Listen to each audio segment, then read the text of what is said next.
On the night of February 6, 1942, a long column of Japanese destroyers left their South Pacific base at Bougainville Island and headed down the slot toward the island of Guadalcanal in the Solomons Group. They carried few supplies and little ammunition, for they expected to be back at base in a matter of hours.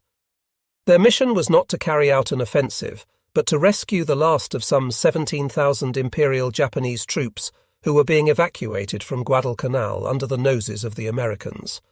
After the long battle for control of that island, the Imperial General Staff had just brought the bloody contest to an end with their decision to withdraw. 20 destroyers took part in this rescue mission, 18 of them moving to Guadalcanal, and the other 2 to the Russell Islands off Cape Esperance at the upper tip of the Big Island. They moved skillfully and they were lucky. The American fleet units weren't in the area at that moment, although a large fighting force was at sea. But Admiral William Bull Halsey was guarding against a Japanese attack on Guadalcanal or on New Caledonia, and the fleet was patrolling south of the Solomons. This American force was powerful: 4 battleships, 3 auxiliary carriers, 5 cruisers, and a dozen destroyers, but it was in a defensive, not an offensive posture. Admiral Robert Giffen, commander of the cruiser Task Force 18, was more concerned with the intentions of the Japanese than with launching an all-out search for any enemy vessels. On February 6, Allied coast watchers sighted the Japanese ships and reported to Henderson Field on Guadalcanal, and several air attacks were launched.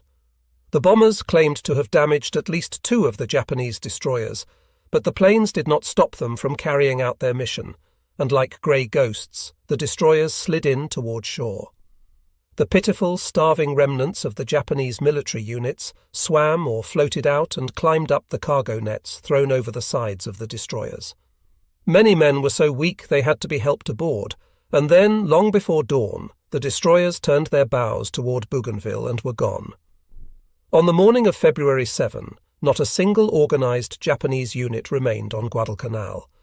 In 3 nights, the Japanese Navy had removed an entire army force from Guadalcanal, without the Americans even having a hint of the master plan.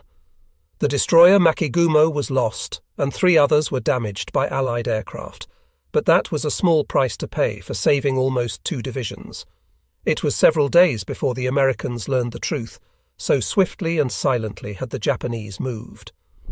On February 9 in Tokyo, Imperial General Headquarters issued a communiqué about the Solomons battle.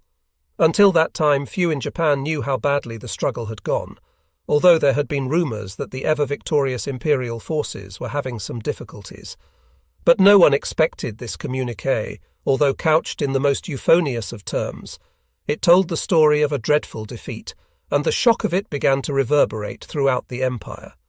To those who understood the complex Japanese military system, the fact that this communiqué did not deal with naval matters at all was understandable. Navy and Army kept their own secrets, and the Navy section of the Imperial General Staff gave out very little information, and most of that misleading. For example, after the serious defeat of the Japanese Navy at the Battle of Midway, the Navy concealed even from Prime Minister Tojo the extent of the defeat for an entire month. The excuse was that it was more important to deny the enemy access to accurate casualty figures about the Navy than about the Army. But no matter how one read the Imperial communiqué of February 9, it was bad news for Japan. For the first time, the government admitted that Japanese forces had been hard hit in the Solomons. The struggle had begun, said the communiqué, in the summer of 1942, and it had affected the lower section of the Solomons and the New Guinea area. The enemy had arrived in great force, and after fierce fighting had forced the Japanese defence units to establish new bases for the conduct of operations. In New Guinea, the new base was in the neighbourhood of Lae, and from here the Imperial Japanese forces intended to move forward and take all of Papua. This new base had been established in the first 10 days of February, and so had several others in the Central Solomons. The communiqué went into some detail about the struggle for Guadalcanal, indicating that a huge American force had simply overpowered the brave defenders of Japan. The communiqué also gave some comparative war loss figures for both sides, to show that although Japan had been pushed out of Guadalcanal, the cost to the Americans had been enormous. The enemy, said the communiqué, had lost more than 25,000 men, 230 aircraft, 30 field guns, and 25 tanks. The Japanese had lost only 16,734 men, including those who died from disease, and 139 planes. Nothing was said about the Navy's situation, except that the Navy had fought a magnificent battle. But about the loss of hundreds of Navy planes and of many ships, from battleships to destroyers, Imperial headquarters said nothing. Even those who could read between the lines could only sense the magnitude of the defeat, and they had no way of knowing that the comparative figures were false. Moreover, the communiqué gave no background, and failed to mention the enormous argument that was in progress just then in Tokyo about the direction of the war. The controversy centered around Guadalcanal and the difficulties the Japanese military establishment had encountered for the first time. To meet the American threat, the Japanese had pulled the 41st Division of the Imperial Army out of China and the 20th Division out of Korea. Two other divisions, the 6th and the 51st, were also moved from other southern areas to Rabaul to be committed to the Solomons and New Guinea operations. Toward the end of December 1942, a growing quarrel between the War Ministry on the one hand and the Imperial Army High Command on the other broke into the open for the first time.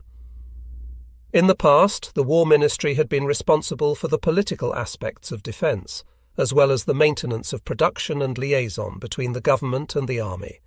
The High Command had been given untrammelled authority over operations.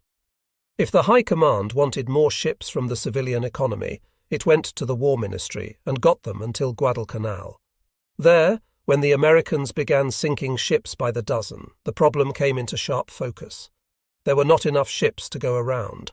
The army needed another 300,000 tons of shipping for 1943 to send troops and supplies to Guadalcanal. The War Minister looked at the total defence problem of Japan and said no. The Army's General Shinichi Tanaka, chief of the Operations Bureau, rose up in fury, and never before had the Army been denied a major request. General Tanaka lost his temper with the War Minister, forgetting perhaps that the War Minister was also General Hideki Tojo, Prime Minister, and virtual dictator of wartime Japan. Tojo had had enough. Tanaka was transferred out to a frontline command in the south, the equivalent of banishment to Siberia for a high-ranking officer of the Imperial General Headquarters. Tojo, having re-established his control of the army, would never let it go again as long as he held power. He made sure that the officers appointed to control the army were from that time on personally loyal to himself. From that moment, too, he also would be chief of the Imperial General Staff. The decision to move out of Guadalcanal had been made at the highest level, an Imperial General Headquarters conference in the Imperial Palace, with the Emperor in attendance. With the capture of Guadalcanal in February, the Americans proclaimed a tremendous victory in the South Pacific. Guadalcanal, they would claim, marked the turning of the tide of the Pacific War. The American invasion and final seizure of Guadalcanal was a victory of great importance. First of all, the 6-month struggle for Guadalcanal represented the initial Allied success on land against the Japanese Imperial Army. Until the summer of 1942, the Japanese forces in the Pacific were riding a tide of victory. Hong Kong, Singapore, the oil-rich islands of the Dutch East Indies, and the Philippines had all fallen before the ever-victorious Imperial armies. Admiral Isoroku Yamamoto's Imperial Combined Fleet had destroyed the United States battle fleet at Pearl Harbor on December 7, 1941. And a few hours later it had knocked out British sea power in the Pacific off Singapore, with the sinking of the new battleship Prince of Wales and the old battle cruiser Repulse. A few weeks later, the Japanese carrier force engaged the British Asia Fleet off Trincomalee, Ceylon, sank the carrier Hermes, and thus wiped out the most important remaining Allied force west of Hawaii. The last vestiges of organised Allied naval power were destroyed in the Battle of the Java Sea early in 1942.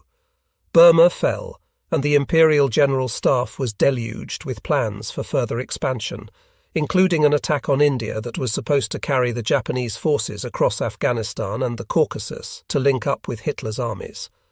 Another plan called for an attack on the Russians in Siberia by the crack Kwantung Army, considered to be the best of all Japan's armies. But the Japanese victories had come as much more quickly than expected that the civil affairs people could not keep up. The Army and Navy were hard-pressed to consolidate their victories and build new bases. The most important naval base in the south was Truk, the key to the Bismarck archipelago, which had been held by the Japanese since World War I and been fortified for a long time. A new base was established at Rabaul on New Britain Island, which had been seized from the Australians. Plans were made to move on to the French territory of New Caledonia and into New Guinea. A few more ships, a few more armies at the outbreak of war, and the Japanese could have seized Australia. That was the Navy's dream. But in the spring of 1942, the vast length of the supply line and the spreading of forces began to take its toll. The first setback of any sort was naval. It came when in the spring of 1942 the Japanese moved to capture Port Moresby in New Guinea. A combined American-Australian force contested the Japanese at what came to be called the Battle of the Coral Sea. The Americans lost one carrier, the Lexington, and the Japanese lost one small carrier. In terms of ships sunk, the Coral Sea battle was a Japanese victory, as it was called in Tokyo. But the victory was Pyrrhic, for the battle engaged the two big carriers Shokaku and Zuikaku, the former was damaged, and made it impossible for Admiral Isoroku Yamamoto to utilize them in the next big attack, scheduled for June. The Coral Sea battle was an American strategic victory only in retrospect, however, because it prevented the Japanese army for the first time from accomplishing an objective, the seizure of Port Moresby. This seizure would have given them control of all New Guinea and a perfect base from which to launch an attack on Australia. It was followed in June by the Japanese attempt to invade Midway Island and the Aleutians simultaneously. Because of the absence of those two big carriers, what should have been an easy Japanese victory at Midway became a stunning Japanese defeat, with 4 carriers lost and the Midway seizure abandoned, which in turn made the Japanese investiture of the Aleutian Islands untenable and threw the entire Japanese Central Pacific plan askew. The Midway battle was also indeterminate in terms of testing the relative strengths of Japanese and American forces. It was a victory for intelligence, the key being the American breach of the Japanese naval code, that enabled the codebreakers to learn when and where the enemy would attack, and enabled Admiral Chester W. Nimitz to organize and launch the most powerful units of his diminished United States Pacific Fleet. Midway proved American skill and bravery at sea, and yes, these qualities had actually been questioned by the world after the swift succession of Japanese victories and the apparent inability of the Westerners to fight the Japanese successfully. But Midway did not prove the ability of the Americans to launch an attack and defeat the Imperial Japanese Army on land. Until Guadalcanal, the Japanese had conducted an enormously successful propaganda campaign, based on the assertion that the Japanese military forces were superior to all others in the world. There was some doubt in military circles, though never among the United States Marines, whether American troops could match the Japanese in jungle warfare. So the American victory at Guadalcanal was enormously important in America and among America's allies and potential allies as a morale booster. Midway had another result unknown to the Americans at the Guadalcanal stage of the war.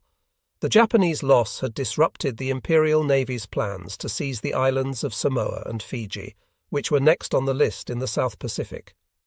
The Samoa-Fiji plan was just being talked up again in August, when the Americans invaded Guadalcanal, and it had to be put on the shelf once more. The Japanese, however, did not consider the evacuation of Guadalcanal to be more than a temporary setback in their plans for the South Pacific, and the plans never wavered. At the Imperial General Headquarters Conference at the Imperial Palace, it was made clear that the Japanese forces were simply changing emphasis. For several months they had been on the offensive in the Solomons area and on the defensive in Papua New Guinea. This would be reversed. When it became apparent to Admiral Yamamoto that evacuation of the army troops on Guadalcanal was inevitable, he reorganized his command to begin a new offensive. Vice Admiral Jinichi Kusaka, the commander of the 11th Air Fleet at Rabaul, was put in charge of all naval units in the Bismarcks, Solomons and New Guinea. He began strengthening the bases at Munda on New Georgia and Vila on Kolombangara Island. One could not say that Admiral Yamamoto did not learn from his mistakes. With the evacuation of Guadalcanal, Yamamoto drew a new front line, which ran through the middle of the Solomons. This was the line, said the Japanese optimistically, at which the enemy would be stopped. Immediately, the major problem was delivery of supplies. During the last weeks of the Guadalcanal campaign, supply to other bases was sadly neglected, and a great accumulation of war material had piled up on the docks at Rabaul. The old system, under which the army supplied its own troops in army transports and called for navy help only in emergency, would no longer do.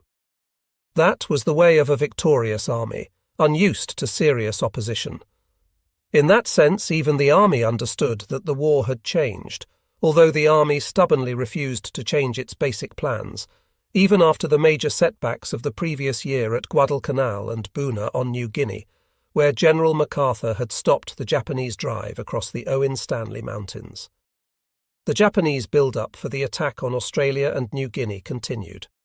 Admiral Yamamoto had moved his advance bases back to Kolombangara and New Georgia Islands, which were then to be prepared, under the Japanese plans, to provide the same sort of bases that had been envisaged for Guadalcanal, staging points for air attacks on northern Australia and the trade routes that brought supplies from America to General Douglas MacArthur's forces in Australia. MacArthur, former Chief of Staff of the United States Army and a distinguished military son of a distinguished father, was well known to the Japanese, and they took seriously his promise that he would return to the Philippines.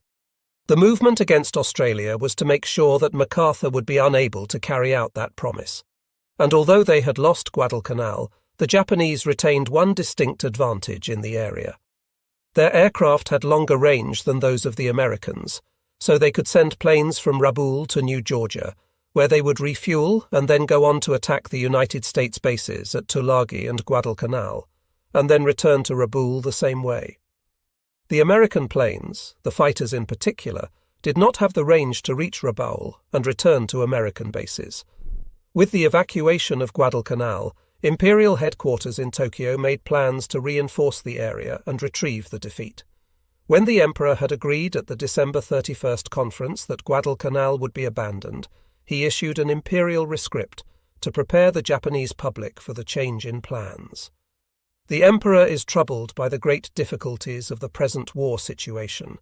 The darkness is very deep, but dawn is about to break in the eastern sky. Today the finest of the Japanese Empire's army, navy, and air units are gathering. Sooner or later they will head toward the Solomon Islands, where a decisive battle is being fought between Japan and America. Specifically, Imperial headquarters then took steps to bring new forces south for that decisive battle. The staging area in French Indochina was enlarged. The China Command had promised a new offensive against Chiang Kai-shek for 1943, but that was scaled down to scarcely more than a raiding action. Planes, which were being destroyed at an alarming rate, were shifted from Manchuria and the Burma area to the South Pacific.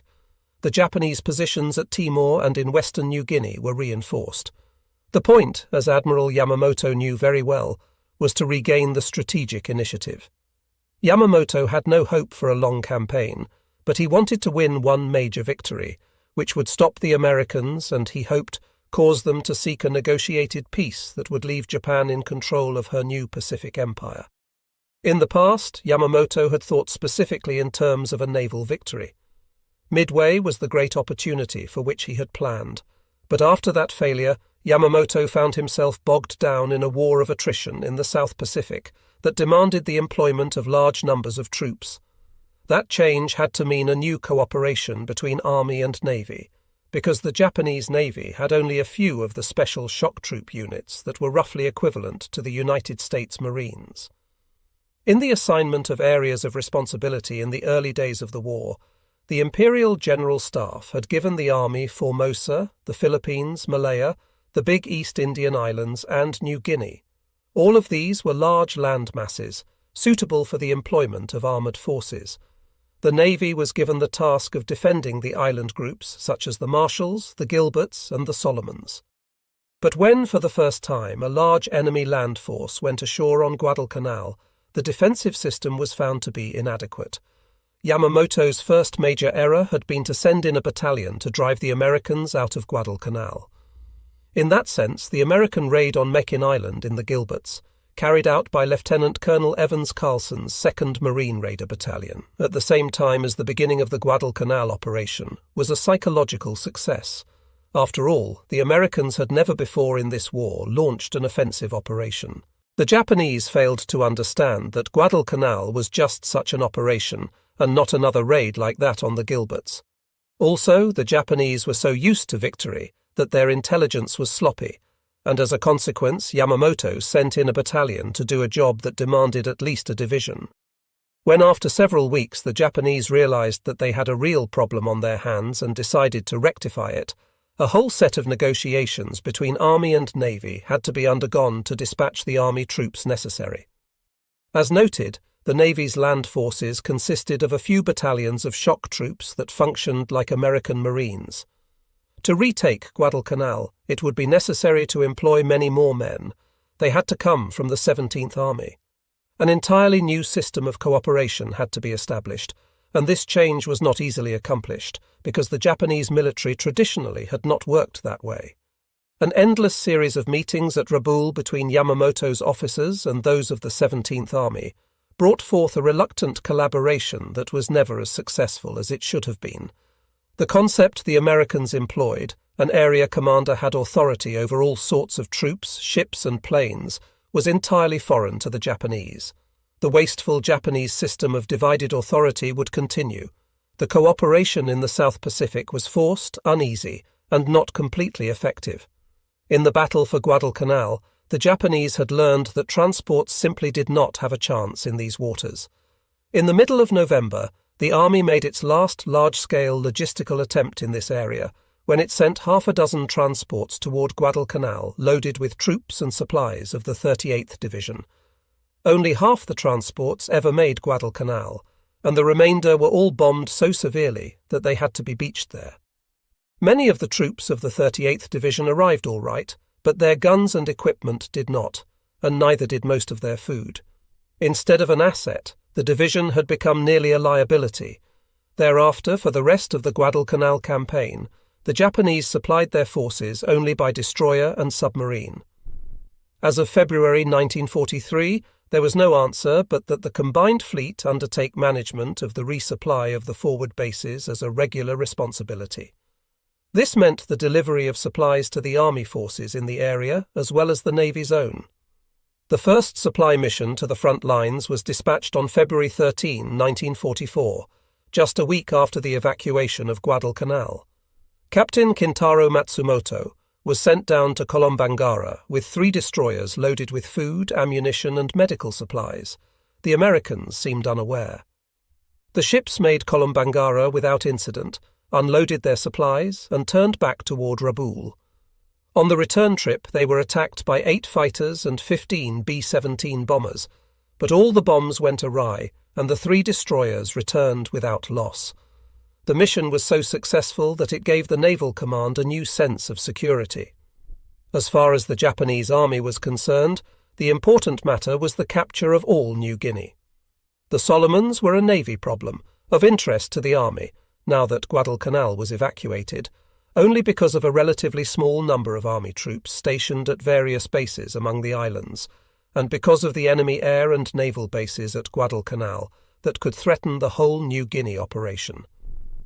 The 38th Division, which had been sent near the end of the campaign to Guadalcanal and then evacuated, was moved back to Rabaul to defend that complex of bases and all of New Ireland Island. The Army lost no time in getting back into action, this time in New Guinea. Scarcely had the troops been removed from Guadalcanal when plans for a new operation in Papua were prepared. It would begin in March 1943 with a renewed drive out of Lae, in the area north of Australia. While the Americans did not have the same degree of separation between Navy and Army as the Japanese, they too had their difficulties. The division of the Southern Pacific battle region into 2 area commands was wasteful in itself, the result of the jealous struggle of the Army and Navy for command of the Pacific War. General MacArthur had been brought out of the Philippines to lead the Army forces back. Admiral Nimitz was the Pacific Fleet commander, and when Admiral King insisted on the invasion of Guadalcanal to forestall the Japanese build-up, Nimitz employed Marines and insisted that the command be in the hands of a naval officer. So the Southwest Pacific Command of General MacArthur and the South Pacific Command of Admiral William Falsey, Jr. had come into being as separate entities. This anomalous situation continued throughout 1942 and into 1943. After Guadalcanal fell, the Joint Chiefs of Staff considered future operations in the area. General George C. Marshall, Chief of Staff of the Army, argued that command of forthcoming operations should be placed in General MacArthur's hands, but Admiral King stubbornly refused. That did not settle the issue. General George C. Arnold, Commander of Army Air Forces, made an inspection trip to the South and Southwest Pacific and returned to say bluntly that the whole must be put under one commander, and he must be an Army officer. Arnold proposed that the Joint Chiefs go to President Roosevelt and secure a presidential decree to that effect. Everyone recognized that General MacArthur's domineering personality was a problem, and several staff officers suggested that he be relieved and pushed into some such job as ambassador to Russia. With MacArthur out of the way, they felt, it would be easier to persuade the Navy to accept an Army area commander. The argument continued. The Army officers complained that the existence of divided commands was counterproductive and confusing. General Marshall told President Roosevelt that further unification of the South Pacific Command and Southwest Pacific Command was badly needed. Admiral King would not give an inch, and Roosevelt let the matter lie, so the operations in the Southern Pacific area continued to be divided under the commands of Admiral Halsey and General MacArthur. On the lower levels there were other complaints. General Arnold said the Navy men did not know how to handle land-based air operations. King ordered Nimitz to strengthen the land-based air command in the South Pacific. Guadalcanal was invaded by the 1st Marine Division, with elements of the 2nd Marine Division in reserve.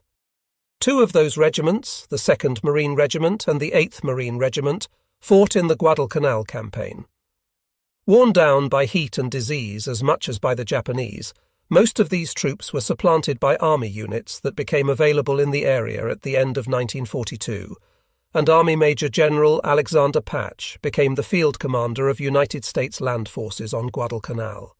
Here then, for the first time in the Pacific War, was an Army general serving in command of land forces in battle under a Navy admiral.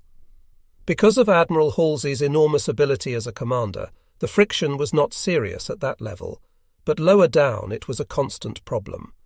Major General John Marston, commander of the 2nd Marine Division, outranked Army General Patch by seniority. Part of his division remained in the fighting on Guadalcanal until the last, but Marston was kept sequestered in Wellington, New Zealand. If he had gone to Guadalcanal as senior officer, he would have taken charge of operations, and the confusion would have been enormous. The American system was superior to the Japanese, but it was far from perfect. The problems of command between Marine and Army officers would persist through most of the Pacific War. Late in November, when the tide at Guadalcanal seemed to have turned in favor of the Americans, the Joint Chiefs of Staff gave more attention to the next stage of operations. This would be complicated, the nature dictated by the structure of the commands. There was another problem, which would be resolved in January at the Casablanca Conference. There, the Allied leaders would decide that the grand strategy of the global war called for continued British and American emphasis on the European theatre, and that, during the coming year, again only limited resources could be spared for the Pacific. Given very little with which to work, the Americans were supposed to carry the war against the Japanese, not just stop them, but begin throwing them back. Given such limited resources, the most daring plan of all, to bypass the whole southern area and attack inside the Inner Empire, was vetoed by Admiral Nimitz as much too risky. The next move was to be up the Solomons, then to the northeast coast of New Guinea, New Britain and New Ireland. Each operation would involve a task force, and whether this was South Pacific, Halsey, or Southwest Pacific, MacArthur, would be decided in each case by the Joint Chiefs of Staff. As for the overall strategic direction of the campaign, General Marshall proposed that it be MacArthur's. This had been the original plan of the Joint Chiefs of Staff. The South Pacific Command had been ordered only to take Guadalcanal and Tulagi. Marshall recalled this directive, but King disagreed again. The next move should be in the northwest, perhaps outflanking some of the Japanese-held islands, and it should be under the South Pacific Command, which in turn would be directly responsible to Nimitz-S Pacific Fleet and Pacific Ocean Areas Command. But Nimitz in turn disagreed with Admiral King's haste. He also shared Admiral Yamamoto's premise that the battle for Guadalcanal had not ended, and that the island was still in danger of recapture as long as the Japanese held the adjacent northern Solomons. They had to be cleaned out, and Tulagi had to be turned into a major base for operations. The Japanese string of air and naval bases ran down the Solomons, and they were mutually supporting. It would be too dangerous to bypass Cavien, Rabaul, Buka, Buin, and the rest. Nimitz urged the Joint Chiefs of Staff to go slow and build up the forces before making a major move. Admiral Nimitz's assessment of the situation in the Solomons as of February 1943 was very close to that of Admiral Yamamoto, who had retreated no further than Munda on New Georgia as his forward point of defense. In meetings in Rabaul, Yamamoto and General Hitoshi Imamura, the Southeast Area Commander, worked out their plans. Imamura would be responsible for operations in New Guinea. Yamamoto would be responsible for operations in the Solomons and the defense of Rabaul. As it turned out, this command structure was almost precisely the counterpart of the American, with Halsey in charge of South Pacific operations up the Solomons chain, and MacArthur moving against the Japanese in New Guinea. Like MacArthur, the Japanese army was more concerned with New Guinea than with the Solomons. The entire purpose of the operation of May that had resulted in the Coral Sea battle had been the investment of Port Moresby in Papua, the southern portion of New Guinea. Only incidentally had troops been landed in the Solomons to build a seaplane base at Tulagi and an airfield on Guadalcanal. The first purpose of the bases would have been to protect the movement into southern New Guinea and launch raids on Australia to weaken the Allies' capacity to move troops.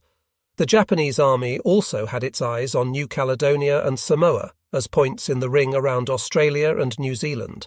But first of all, in the army view, Papua, southern New Guinea, must be reinforced and cleared of the Allied troops that General MacArthur had moved in there. The campaign for Papua had begun before that for Guadalcanal. The Japanese had sent an amphibious force from Rabaul in July 1942, and on July 20 the troops had landed under Allied air attack just west of Buna on the north shore of the Papuan Peninsula. By the time the American Marines attacked Guadalcanal, the Japanese army was already reinforcing Papua and had about 11,000 men ashore. General Imamura's attention then was focused on this area, which was the next destination in his war plan. That preoccupation was one of the major reasons for the Japanese army's failure to understand the Guadalcanal threat and to respond to it. Imamura was preoccupied with a striking force he sent over the Owen Stanley Mountains from northern New Guinea to attack Port Moresby, which was defended by only a handful of Australian troops. But MacArthur managed to bring in 10,000 reinforcements, most of them Australians, by the middle of August 1942. The Japanese reinforced their troops again, so did the Allies, and the battle raged for months. It was on a smaller scale than that of Guadalcanal, but still was regarded by General Imamura as of far more importance. This army myopia continued until December, when a shocked military command learned that for the first time in history, the Imperial Japanese Navy could not guarantee resupply of a Japanese army invasion force. The Navy men on both sides, it seemed, thought much along the same lines as did the army men. Admirals King and Nimitz insisted that as long as the Solomons were occupied by the enemy, they were a threat to any operation, and thus they must be cleared. Yamamoto shared their view, although his goal was to regain the lost ground. The first Japanese task had to be to re-establish air superiority, lost in the Battle of Guadalcanal. In February 1943, holding that air superiority in the southern Solomons, Admiral Halsey was already preparing to attack his next objective, the Russell Islands just north of Guadalcanal. He wanted these islands as a base for motor torpedo boats. No one regarded this operation as major, but it was still useful to move a little up the chain of the Solomons in a hurry, and nothing could be done about the major moves until higher authority agreed on the command problem. At the moment, there was no way the Joint Chiefs of Staff could come to grips with the problem of area command. The rivalry between Army and Navy always got in the way. The Joint Chiefs of Staff consisted of 2 generals and 2 admirals: General Marshall, the Chief of Staff of the Army; General Arnold, Chief of Staff of the Air Command. It was still part of the Army and was called the Army Air Forces. Admiral King, who held the odd title of Commander-in-Chief of the Navy, and Admiral William D. Leahy, President Roosevelt's aide and principal military advisor. Equally split, the Joint Chiefs could never agree on the subject of overall command. If there was to be a unified command, the directive would have to come from President Roosevelt, the Commander-in-Chief of all the armed forces. At that moment, Roosevelt was primarily concerned with the prosecution of the war against the Germans, and all that effort involved. The war in the Pacific was proceeding in a relatively satisfactory fashion, and in his usual way, Roosevelt saw nothing wrong in internal conflict among his departments up to a point. As an old Navy buff, former Assistant Secretary of the Navy, Roosevelt was aware of the intense rivalry between Army and Navy for the leadership of the campaign against the Japanese. The Army plan called for the return through the Philippines, but the Navy plan called for the move against Japan through the Central Pacific. The matter was further complicated by the emergence of the aerial force in this war, as equivalent in importance to an army or a fleet. The air generals and the air admirals vied for control of the land-based air forces that provided most of the striking force. Still, until the resources became available to press in at least one direction, there was no need to decide between admirals and generals. Given the limited objectives for the first part of the year, 1943, Roosevelt saw no need to make any decision about commands, and that is the way he left it. Admiral Nimitz was still commander of the Pacific Fleet, which meant all the ships everywhere. General MacArthur was still commander of the Southwest Pacific, which meant the whole area south and west of the Philippines, the original scene of Allied attempts to fight back in 1942. The matter was further complicated by Nimitz's other hat, that of commander of the Pacific Ocean areas. Originally, this title had been conceived to give Nimitz command of the stray islands in the North and Central Pacific Ocean. Admiral King saw far more in the concept. At the same time that King insisted on the absolute need for a fast response to the Japanese at Guadalcanal, he had declared that the Guadalcanal invasion belonged to Nimitz by right of the Pacific Ocean Areas title. That was logical because, since August 1942, King was providing the transports, the bombardment force, the covering fleet and aircraft, and the invasion army, the Marines. There wasn't much the generals could do about it.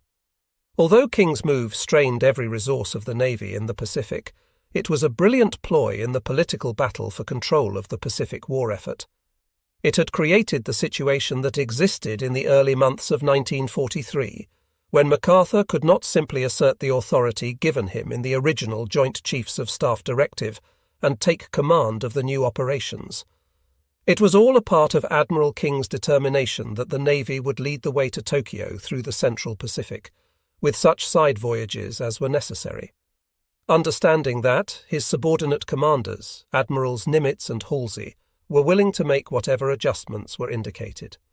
Staff officers from Admiral Halsey's South Pacific Command flew to Pearl Harbor early in March to discuss the matter of command of forthcoming moves in the South Pacific and Southwest Pacific.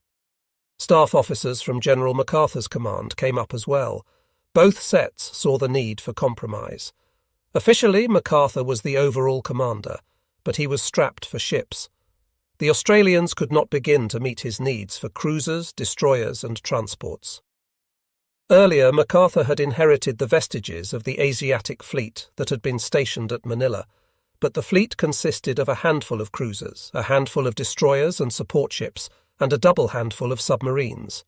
If MacArthur was to send amphibious invasion forces against the Japanese in New Guinea, he needed ships, and these could come from only one source, Admiral Nimitz's Pacific Fleet.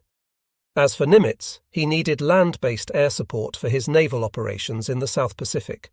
He had created a land-based air command during the Guadalcanal campaign, but the Army Air Force generals were reluctant to supply units to expand this force, regarding such action as contributing to the Navy power base. So Nimitz needed Army Air Force and Australian Air Force commitment to his operations. At Pearl Harbor, the staff men sorted it all out. Nimitz agreed to accept General MacArthur's overall strategic command of the entire South Pacific. MacArthur agreed that Admiral Halsey would have direct command of the South Pacific, Solomon's operations, though for general direction he would come to MacArthur instead of to Nimitz.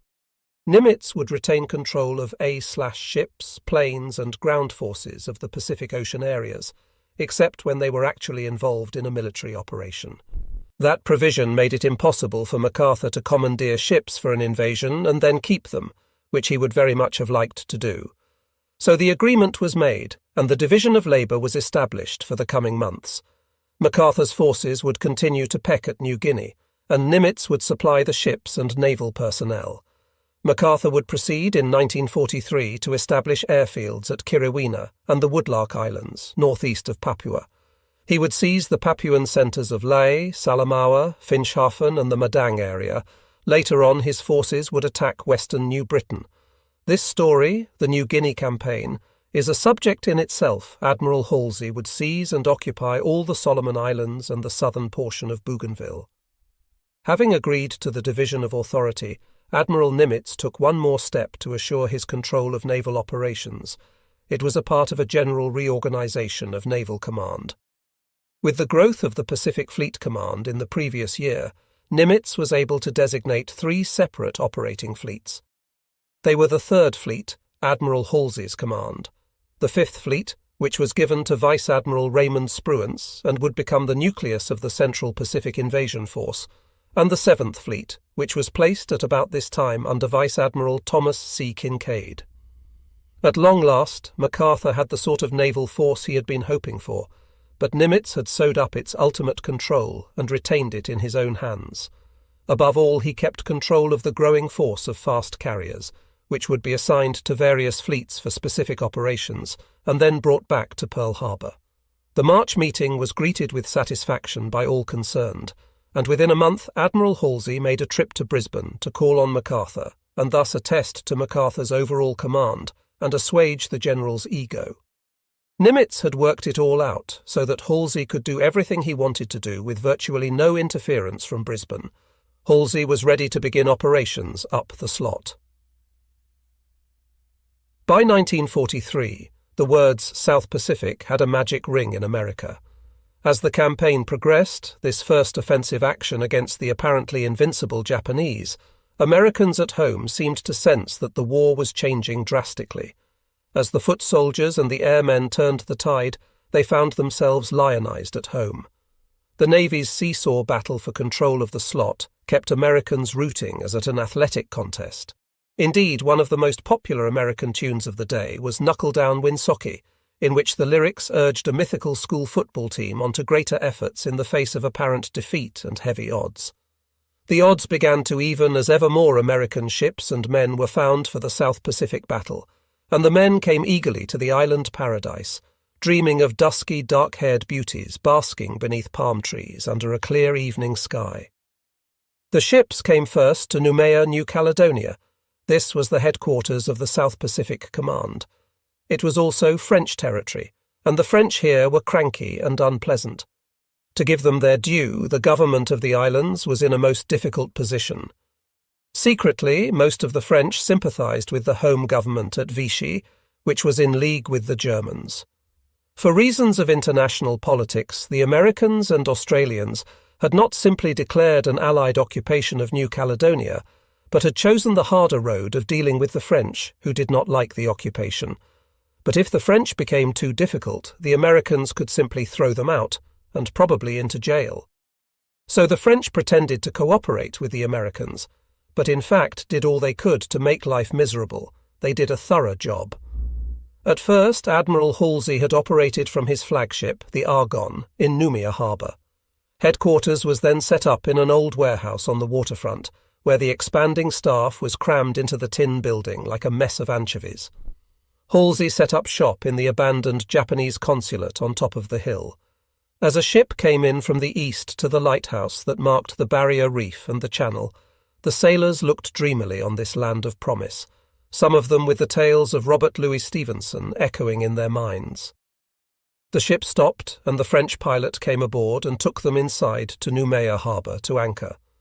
The harbour was filled with a motley collection of craft, old Dutch transports, Australian and American troop ships, battle wagons, a handful of auxiliary carriers, cruisers, destroyers, ammunition ships and oilers. In all its years, Noumea had never been so busy. From the harbour, the white and red and yellow of the city's buildings stood against the green growth of the tropics. It looked lush and inviting. "This port is attractive when viewed from a distance," wrote one hope-filled sailor as his ship anchored on the edge of the line, "and the climate is ideal. Something like Florida." That night he and his shipmates basked happily on deck enjoying the new climate. The next day they went ashore for a few hours. "What a dump," the sailor wrote that second day. In comparison, Reykjavik, Iceland, is nirvana. He had seen his dusky beauties in their home environment. Splay-footed Melanesians chattering in a patois, some fly-blown stores with their shelves empty and a general air of dejected lassitude. That was his tropical paradise. The impression would grow worse, and after a few days his ship headed north toward the war zone. As they moved to Efate in the New Hebrides, the wind came blasting at them, a searing wind that carried thousands of flies. It was so hot that most of the men abandoned their bunks and tried to sleep on deck. They reached Efate, another disappointment. Even the officers' club of Havana Harbour was dubbed Malaria Manor. They were now in the real South Pacific, the South Pacific of mud and Melanesians, cannibals and crocodiles, where the green of the jungle dripped water and crotch rot. Their recreation consisted of swimming offshore from the ship or going inshore to drink warm beer and walk around in the mud. Guadalcanal, they would find, was the worst of all. The scores of Japanese and Allied warships sunk in Iron Bottom Sound sent a constant trickle of oil to the surface of the water, and it drifted in to shore. And on those few days when the wind was right and the beach was clear, there was always the danger of sharks and sea-going crocodiles that had developed a nice taste for human flesh in clearing up the results of the carnage of the 6 months of sea battles. In the middle of January, Admiral Nimitz arrived in the South Pacific. It was his second visit to the war zone, and this time he brought Secretary of the Navy, Frank Knox, on an inspection trip. They travelled in Nimitz's big Catalina flying boat. They stayed aboard various warships in conditions that were luxurious compared to those ashore. On the beach, even Admiral Kelly Turner, the senior officer on Guadalcanal, was lucky to have a hut with a plywood floor and half walls. Mud, flies, mosquitoes, humidity, heat and fear of Japanese air raids dominated life. Up country, in New Georgia and beyond, it was the same in reverse for the Japanese. They had a word for the climate unmatched in English, mushiatsui, buggy hot, while Secretary Knox looked around. Admiral Nimitz had a chance to talk over plans for the forthcoming operations with Admiral Halsey. They were agreed that it would be 3 months before a major operation could be launched. But Halsey wanted to keep moving for several reasons, not the least of which was to retain the initiative and maintain the morale he had brought from a dead low to a victorious pitch. When Guadalcanal was secured, he wanted to take the Russell Islands, which lay just 30 miles northwest of Cape Esperance. In late January, still unmindful of the Japanese plan of evacuation of all troops south of New Georgia, Admiral Halsey expected that the 5,000 or 6,000 troops reported to be in the Russells would remain and fight. For the safety of the Guadalcanal garrison and Henderson Field, they must be dislodged. Then the Russells could be used by American PT boats. That was the official explanation for the coming operation. More important to Halsey was the practice it would offer for his adolescent amphibious force. Admiral Turner, the amphibious commander, had more experience in amphibious operations than any other man in the Pacific. That wasn't saying much. His major effort had been the Guadalcanal landings and resupply, and the conditions of those efforts were not likely to be repeated.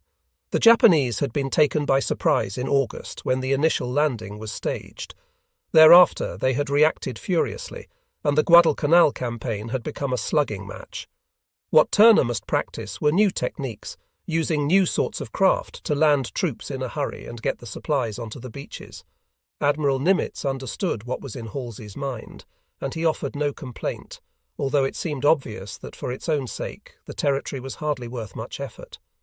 In Washington, the Navy's commander, Admiral King, questioned the whole affair, but Halsey stood his ground, and Nimitz backed him up without telling King precisely why. So on February 7, the day the Japanese left Guadalcanal, without knowing of the evacuation, Halsey ordered the invasion of the Russell Islands, which consisted of vast tracts of coconut trees belonging to the Lever Brothers soap people and even vaster areas of mud. The Russells were to have a first-class invasion, which was called Clean Slate. When Admiral Turner set up camp near Coley Point on Guadalcanal, even headquarters was built of plywood-floored huts. It was called Camp Crocodile, and it would be the home of the Third Fleet's amphibious command for the next year. Turner's job was to stage an invasion using small vessels. He would test out new landing craft, particularly the small amphibious Amphtrax that could leave the side of a ship and carry men into the beaches, theoretically without even getting their feet wet. The composition of the attacking troop force indicated the greatest problem in the South Pacific just then, the shortage of trained units of fighting men. This assault force was as mixed a bag as had ever been sent out. Most of the Army 43rd Infantry Division, a third of the 11th Marine Defence Battalion, the 10th Marine Defence Battalion, the 3rd Marine Raider Battalion, and part of the 35th Naval Construction Battalion, Seabees, a naval boat pool organisation, 8 PT boats, and a number of small artillery units which had been begged from other commands. The troops and equipment came from New Caledonia, Florida Island, Espiritu Santo, Tulagi, and from the States. The reserve was an Army Regimental Combat Team, undesignated, from the 24th Corps on Guadalcanal. On February 9, as Admiral Turner was assembling his far-flung force at Guadalcanal, the word came that the Japanese had evacuated the Russells, but the plan was in motion, and it would continue. A few days later, a convoy left Noumea carrying a number of the troops bound for the Russells. First they would move to Guadalcanal, and then the convoy would become part of the invasion force.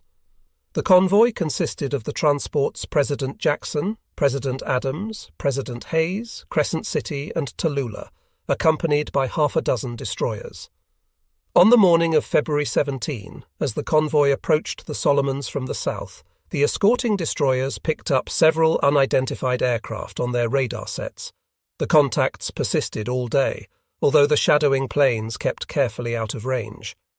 By afternoon, the convoy commander, Captain Ingolf N. Keeland, was certain that these were not random contacts, but enemy planes shadowing the convoy, and that the convoy could expect an air attack. If the Japanese followed the pattern they had already established, the attack would come at dark. Captain Keeland made preparations to fend off an air attack. He ordered additional .50 caliber and .30 caliber machine guns set up on deck and in the landing boats to be manned by the troops the ships were carrying to Guadalcanal. At 6 o'clock that evening, in the gloaming, he ordered the gun crews alerted. Using the talk-between-ships communication system, Captain Keeland ordered the gunners to open fire without notice on any aircraft they saw. Just before darkness fell, one destroyer reported clear contact with 2 planes. At 11 minutes past 7, the black of night was suddenly broken by a bright white flare that exposed the entire convoy. At that time, the